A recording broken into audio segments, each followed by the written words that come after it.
সালামু আলাইকুম এভরিওয়ান। আজকের ব্লগটা আমার জন্য অনেক বেশি স্পেশাল। আজানের স্কুলের জীবনের প্রথম দিন কি করেছে সেটাই আজকে আপনার সাথে শেয়ার করব। আজানের স্কুলে যাওয়ার জন্য স্কুল ইউনিফর্ম, স্কুল ব্যাগ, জুতো, ওয়াটার পট সব রেডি করেছি আমরা। আর আজান তো এক্সাইটেড, সাথে আমরাও। আজানকে সকালবেলা তাড়াতাড়ি ঘুম থেকে উঠিয়ে দিয়েছি স্কুলে যাবার জন্য। রেডি করে নাস্তা করি, ওকে নিয়ে বের হয়ে যাই আমরা। যেহেতু এটা প্রথমবার ওর স্কুলে যাওয়া, তাই আমরা চাচ্ছিলাম না কোনোভাবে লেট হয়ে যাক। ওর প্রথম দিন, ও অনেক এক্সাইটেড থাকলো, আমরা অনেক নার্ভাস ছিলাম।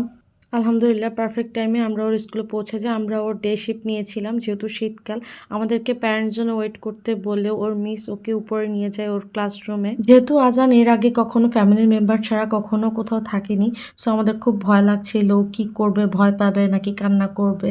বাট আলহামদুলিল্লাহ আজান অনেক ভালো বাচ্চা হয়েছিল। ওর ক্লাস ছিল ফার্স্ট জানুয়ারিতে, তো ওই দিন ওর লাকিলি বার্থডেও ছিল, তাই সবাই মিলে ওর সাথে ক্যান্ডি শেয়ার করে নিচ্ছিল আর ওকে হ্যাপি বার্থডে উইশ করছিল। ও খুবই বেশি এনজয় করেছে ওর ক্লাস, ওর বার্থডে, সব কিছু। সবাই ওকে অনেক আদর করেছে। আজান ক্লাসরুম থেকে বের হওয়ার পর ওকে ওর মিস আমাদের হাতে দিয়ে যায়, আর দেখলাম যে ওকে একটা হ্যাপি বার্থডে ক্যাপ বানিয়ে দিয়েছে। ও আর মুখে হাসি দেখে আমরা আসলে আমাদের যত ভয় ছিল সব কিছু কেটে গেছে। ওর ক্লাসমেট, মিস, টিচার সবাই অনেক বেশি হেল্পফুল ছিল এবং ফ্রেন্ডলি ছিল।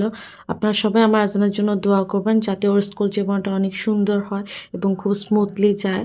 ব্লগটা যদিও বেশ কিছুদিন আগে, কিন্তু আমি ওর বার্থডে, স্কুল সব কিছু ম্যানেজ করে উঠতে পারিনি বলেই ভিডিওটা একটু লেটে আপলোড দিচ্ছি। আপনারা সবাই আমার জন্য দোয়া করবেন। আমার এই 2026 বছরটা অনেক বেশি টাফ হতে যাচ্ছে, অনেক দায়িত্ব চলে এসেছে। অবশ্যই আমি আমার লাইফের সবগুলো ইভেন্ট আপনাদের সাথে শেয়ার করব বেশি বেশি করে।